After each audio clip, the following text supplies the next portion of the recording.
काला लेप, हाथ में मानव मांस का टुकड़ा। वो धीरे धीरे उसे चबा रहा है जैसे ये कोई सामान्य भोजन हो। मांस का रस उसके होंठों से बहता है, लेकिन वो ध्यान में लीन है। क्या ये पागलपन है या फिर शिव भक्ति की कोई अज्ञात प्रकाश था? यही तो सवाल था जिसने मुझे बनारस की ओर खींच लिया। बनारस जो प्रसिद्ध है अघोरियों की मसान होली के लिए, जो चिताओं की भस्म से खेली जाती है। मणिकर्णिका घाट के आसपास कितने ही लोग इस मसान होली को देखने के लिए इकट्ठे हुए थे। यहाँ तक कि मीडिया भी मौजूद थी। ढोल नगाड़ों की आवाज कहीं दूर से आते हुए पूरे वातावरण में घुलती जा रही थी। तभी अचानक ऐसा लगा जैसे शिवजी की बारात चली आ रही हो। पहली बार इतने सारे अघोरियों को एक साथ देख रहा था मैं। सब भांग पिए हुए झूमते और शमशान की राख को उड़ाते चले आ रहे थे। ऐसा अद्भुत नजारे को देखकर मुझसे रहा नहीं गया और मैंने अपने दोस्त अमन से कहा, एक बात बताओ, वैसे तो कभी इतने सारे अघोरी एक साथ हम आम लोगों के सामने नहीं आते, फिर ये मसान होली खेलते समय जब पूरी दुनिया इनको देखती है तब इनको अजीब नहीं लगता होगा? देखो कितनी मीडिया इकट्ठी है यहाँ और दुनिया के हर कोने से लोग भी आए हुए हैं। अरे अजीब क्यों लगेगा? देख जरा, वे तो ऐसे मगन होकर होली खेल रहे हैं जैसे उनके सिवाय यहाँ कोई और है ही नहीं। सब कैसे मस्त है। उनको ना ये भीड़ दिख रही है और ना यहाँ खड़ी मीडिया। वे तो अपने भोले बाबा की बारात में नाचते झूमते आगे बढ़ते जा रहे हैं। वैसे भी आज सिर्फ इनकी होली है। हम जैसे बाकी लोगों की होली तो कल होगी और तब देखना एक भी अघोरी नहीं दिखेगा तुम्हें। जब अघोरियों की उस टोली को अपने सामने से निकलते देखा तो मेरी आंखें आश्चर्य से खुली रह गई। मन हुआ कि जाकर एक बार इन अघोरियों की टोली में शामिल हो जाऊं, मगर उनकी साधना के बारे में जो सुना था वो सोचकर भी मैंने खुद को रोक लिया और अघोरियों की साधना के बारे में सब जान लेने का मन बना लिया। जब मसान होली खत्म हुई और भीड़ छटने लगी तो मैंने अपने दोस्त अमन और सूरज से कहा, क्यों ना हम आज रात यहीं मणिकर्णिका घाट पर रुक जाएं और इन अघोरियों की साधना भी देख लें। अरे ना बाबा ना, मैं तो यहाँ नहीं रुकने वाला। देखो जरा, एक तो यहाँ मणिकर्णिका घाट पर 50 चिताएं जल रही है और फिर रात में यहाँ काफी सन्नाटा भी हो जाएगा। दूसरी बात, अगर किसी अघोरी ने हमें यहाँ देख लिया तो लेने के देने पड़ जाएंगे भाई। अरे ऐसा क्या कर देंगे ये अघोरी? मुझे तो ये ऐसे गुस्से वाले नहीं दिखते। बेचारे अपनी मस्ती में ही मस्त है। नहीं नहीं, मैंने सुना इन अघोरियों का गुस्सा बहुत तेज होता है बाबा, और अगर इन्होंने गुस्से में आकर कुछ भी श्राप दे दिया तो समझो वो सच होकर ही रहेगा। मैं हैरान था क्योंकि मैंने भी ये सब सिर्फ सुना ही था, कभी देखा नहीं था।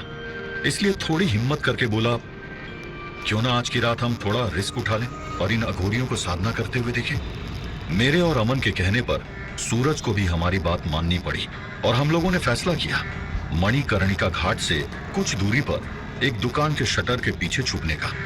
हम सब लोग पूरी व्यवस्था बनाकर रात भर वहां ठहर कर अघोरियों को साधना करते हुए देखने वाले थे। ऐसा लग रहा था जैसे न जाने कौन से रहस्य से पर्दा उठने जा रहा हो। मगर आधी रात तक वहां कोई अघोरी न आया। ठीक आधी रात के बाद कुछ हलचल हुई और हमने देखा 3-4 अघोरी मणिकर्णिका घाट पर आए और अलग अलग चिताओं के पास पहुंच गए। उनको देखकर साफ लग रहा था कि उनके झुंड में कोई नया अघोरी शामिल हुआ है जिसे वो अपनी साधना की प्रक्रिया समझा रहे थे। तू बिल्कुल सही समय पर साधना का हिस्सा बनने के लिए आया है। आज बहुत ही पावन दिन है। चल उठा ले कपाल और उसे अपना पात्र बना ले। देख, हम सबके पास अपना अपना पात्र है जो अघोर क्रियाओं के लिए तो आवश्यक है ही, हम अघोरियों के भोजन पानी के लिए भी पात्र का काम करता है। उस सीनियर अघोरी की बात सुनकर नए अघोरी ने एक शांत हो चली चिता से एक मानव खोपड़ी उठा ली और फिर शुरू हुई उनकी अघोर क्रिया।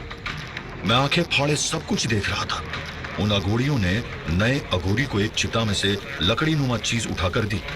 गौर से देखने पर पता चला वो किसी मरे हुए आदमी की हाथ की हड्डी थी। उससे उन्होंने शमशान के बीचों बीच एक घेरा बनाया और नए अघोरी को उसमें बैठने के लिए कहा।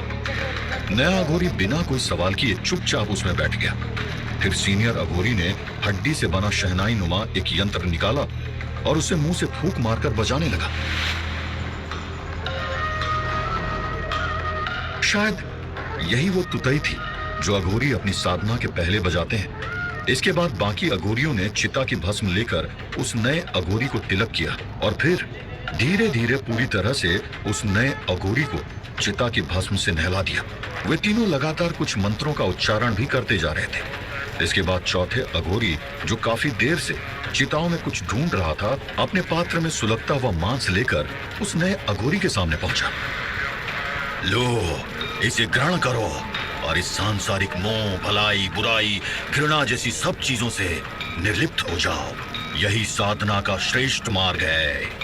इसके आगे का दृश्य देखना मेरे लिए मुमकिन ही नहीं था, मगर हाँ, इस बात पर यकीन हो गया था कि अघोरियों की साधना और उनका तरीका इतना अलग है कि हम जैसे आम लोगों के लिए उसे समझना आसान नहीं।